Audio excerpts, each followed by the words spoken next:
রুহুল কবির রিজভীর উপর উত্তপ্ত জনগণ এবং বিএনপির জনগণই তার উপর ক্ষিপ্ত হয়েছে এবং তাকে গণধোলাই দিচ্ছে।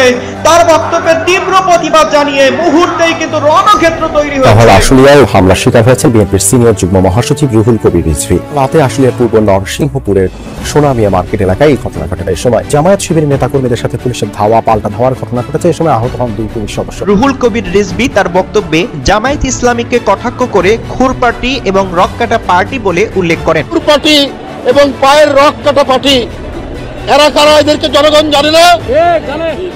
তারা পায়ের রক কাটে, তাদেরকে তো জনগণ। শেষ হওয়ার আগেই উপস্থিত জনগণের একটি বড় অংশ তার উপর ক্ষিপ্ত হয়ে ওঠে। মুহূর্তেই উত্তেজিত জনতা রিজভীর প্রতি তীব্র প্রতিক্রিয়া জানাতে শুরু করে।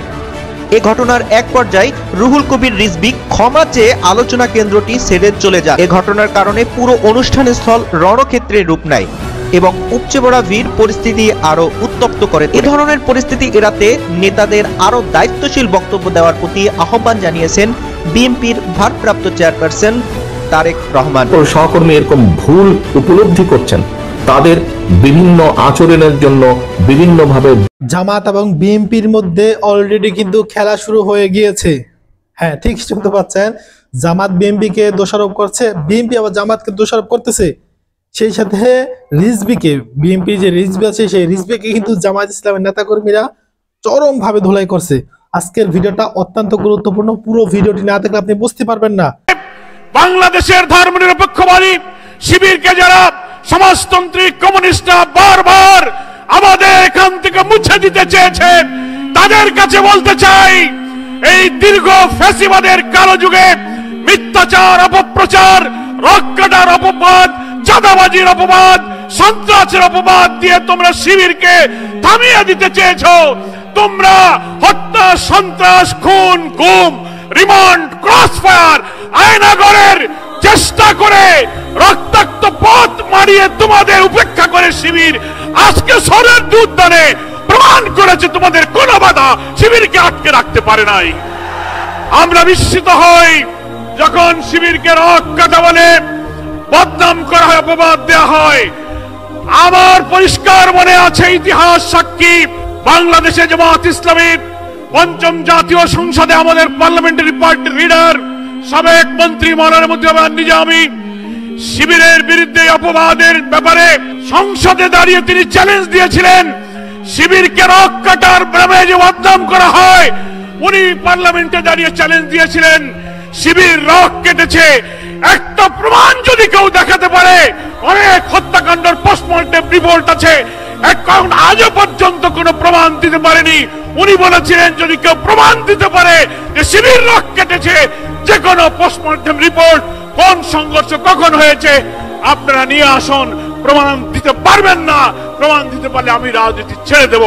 অনেক বছর হয়েছে, পঞ্চম পার্লামেন্ট 93-94 সাল, আজও পর্যন্ত এই মিথ্যাচারের বিরুদ্ধে নিজামী যে চ্যালেঞ্জ দিয়েছিল সেই চ্যালেঞ্জকে গ্রহণ করতে পারেনি। মিথ্যা অপপ্রচার করে ইসলামী ছাত্র শিবিরের এই অপ্রতিরক্ষ মৃত্যু ভয়হীন চেতনার এই অভিযাত্রাকে কেউ রুখে দিতে পারবে না।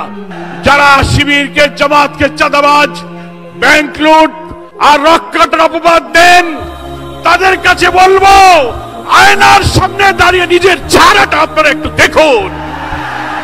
এই অপবাদের সাথে জামাত শিবিরের কোনো সম্পর্ক নেই।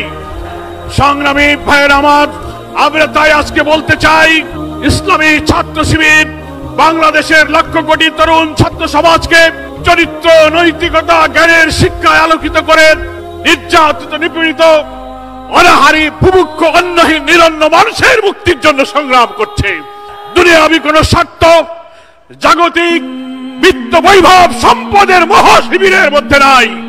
আজকে রাজনৈতিক অসৎ উদ্দেশ্যে সকল কোটি কোটি মানুষ যখন জাতীয় ঐক্যের স্বপ্ন দেখছে, রাজনৈতিক অসৎ উদ্দেশ্যে কিছু ব্যক্তিরা বিদেশি কোন চক্র, বাইরের রাষ্ট্রবিরোধী আধিপত্যবাদী চক্রান্তের শিকার হয়ে যারা ফ্যাসিবাদ বিরোধী রাজনৈতিক দলগুলোর মধ্যে ঐক্য এবং বিভেদের বীজ ছড়াতে চান, তাদের কাছে আমরা আজকে এই সম্মেলন থেকে আহ্বান জানাই, এই পথ অকল্যাণের পথ, ক্ষতির পথ, ভাঙনের পথ, বিভেদের পথ, জাতীয় ঐক্যের এই আহ্বানে নতুন অন্তর্বর্তীকালীন সরকারের দায়িত্বে একটি নির্বাচিত সরকারের হাতে ক্ষমতা হস্তান্তরের এই অভিযাত্রাকে যদি কোন চক্রান্ত থামিয়ে দিতে পারে, অন্তর্বর্তীকালীন এই সরকারকে যদি কেউ ব্যর্থ করে দিতে পারে, মনে রাখবেন জাতির জন্য একটি মহা দুর্যোগ অপেক্ষা করছে।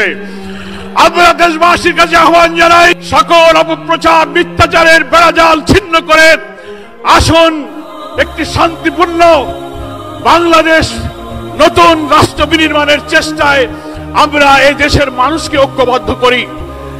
প্রায় 2000 ছাত্র জনতার রক্ত, 30-40 হাজার আহত ছাত্র জনতার যে আকুতি, তাদের চোখের পানি, তাদের রক্ত এখনো শুকায়নি। আমরা যদি জুলাইয়ের গণ অভ্যুত্থানের এই চেতনাকে ধারণ করে রাষ্ট্র গঠনে এবার ব্যর্থ হয়ে যাই, এ জাতির মুক্তির আকাঙ্ক্ষা মৃত্যু ঘটবে। ইসলামী ছাত্র শিবির সেই বিপ্লবী কাফেলার নাম। জুলাইয়ের ছাত্র গণ অভ্যুত্থানের ঐতিহাসিক সংগ্রামের এক গর্বিত অংশীদার হচ্ছে ইসলামী ছাত্র শিবির। আমরা তাই মনে করি ইসলামী ছাত্র শিবির সেই ঐতিহাসিক এই সম্মেলন থেকে আগামী দিনে অভিষ্ট লক্ষ্যে তারা এগিয়ে যাবে। কোন অপপ্রচার, কোন বাধা, কোন মিথ্যাচার, কোন ষড়যন্ত্রকে শিবির প্রশ্রয় দেবে না। সম্মেলনের ডেলিগেটদের কাছে আমার একটি আবেদন থাকবে, ইসলামী ছাত্র শিবিরে এসে আমরা যেদিন প্রথম এখানে দাওয়াত পেয়েছি, বই পড়ছি, কালেমা লা ইলাহা ইল্লাল্লাহর ভিত্তিতে, তাওহীদের ভিত্তিতে জীবন গড়ার শিক্ষা পেয়েছি, চরিত্র, নৈতিকতা, জ্ঞানের যে আদর্শ আমরা শিবির থেকে পেয়েছি, সমাজের মানুষের হৃদয় মন দিয়ে আমরা এই সমাজকে তখন আলোকিত করতে পেরেছি। আজকে এই সম্মেলনে সারা দেশের সদস্যদের এটাই প্রত্যয় হওয়া দরকার। আজকে আমরা যারা ছাত্র আছি, কিছুদিন পরেই ছাত্র জীবন শেষ হবে। আমরা কর্মজীবনে, সামাজিক জীবনে, পেশাগত জীবনে, রাষ্ট্রযন্ত্রের যেখানে যাই না কেন, আমাদের মনে রাখতে হবে ইসলামী ছাত্র শিবিরে আমরা যে চরিত্র, যে নৈতিকতা, যে জ্ঞানের অনুশীলন পেয়েছি, রাষ্ট্র, সমাজ, পরিবারে যেখানেই আমরা সেট হই না কেন, আমরা সেই জায়গাকে এই শিবির থেকে আহরিত ঐশী জ্ঞানের উৎস মহান আল্লাহর নাজিলকৃত কোরআনের সেই জ্ঞান, সুন্নাহর সেই চরিত্র এবং আলো দিয়ে আমরা যেন সমাজকে আলোকিত করতে পারি, ছাত্র জীবন শেষ করে দিতে পারি, চাকরিতে যেতে পারি, ব্যবসায় যেতে পারি, আমরা রাষ্ট্রযন্ত্রের বড় বড় জায়গায় বসতে পারি। আমি কি পদ পদবি ধারণ করলাম সেটা আমার কাছে মুখ্য বিষয় নয়। মুখ্য বিষয় হবে আমি এখান থেকে যে আদর্শ, যে শিক্ষা, যে জ্ঞান লাভ করেছি, আমার ব্যবহারিক জীবনে, পারিবারিক জীবনে, সাংগঠনিক জীবনে, রাষ্ট্রীয় দায়িত্বে, ব্যবসায়, বাণিজ্যে এবং সমাজের মানুষের কাছে গিয়ে আমৃত্যু যেন এই জ্ঞান, এই আদর্শ, এই চরিত্রকে আমি যেন কাজে লাগাতে পারি। তাহলে এই জাতির মানুষ বুঝবে শিবিরই হচ্ছে একটি আদর্শ। মনে 5 তারিখের পরে একটি অদ্ভুত নতুন একটি অনুভূতি এসছে। কি মনে হচ্ছে যে আমরা বোধহয় সরকার গঠন করে ফেলেছি। প্রিয় সহকর্মীবৃন্দ, আমরা সরকার গঠন করিনি, আমরা এখনো বিরোধী দলই আছে, বিরোধী দলেই আমরা অবস্থান করছি, বা আমরা অন্তত যাই হোক সরকারি দলে আমরা নেই বা সরকারে আমরা নেই। আমাদের যে সকল সহকর্মী এরকম ভুল উপলব্ধি করছেন, তাদের বিভিন্ন আচরণের জন্য বিভিন্নভাবে বিভিন্ন জায়গায় দল ক্ষতিগ্রস্ত হচ্ছে, দলের ইমেজ ক্ষতিগ্রস্ত হচ্ছে। প্রিয় সহকর্মীবৃন্দ, এর ভিতরে চট্টগ্রামেও কিছু কিছু ঘটনা ঘটেছে। আমি কঠোরভাবে আপনাদেরকে আজকে আপনাদের নেতা হিসেবে নির্দেশনা দিতে চাই, আপনাদের সহকর্মী হিসেবে আপনাদের কাছে বিনীত অনুরোধ করে বলতে চাই, দেখুন আপনারা এখানে প্রত্যেকটি উপস্থিত 859 জন প্রত্যেকটি মানুষ, আপনারা এক একজন বিএনপির প্রতিনিধি, আপনারা এক একজন কিন্তু বিএনপির প্রতিনিধি। আপনার এলাকায়, আপনার যেখানে আপনি থাকেন, যেই যতটুকু জায়গা নিয়ে আপনার পরিচিতি, আপনাকে প্রত্যেকটা মানুষ আপনাকে চেনে বিএনপির একজন কর্মী বা বিএনপির একজন নেতা হিসেবে।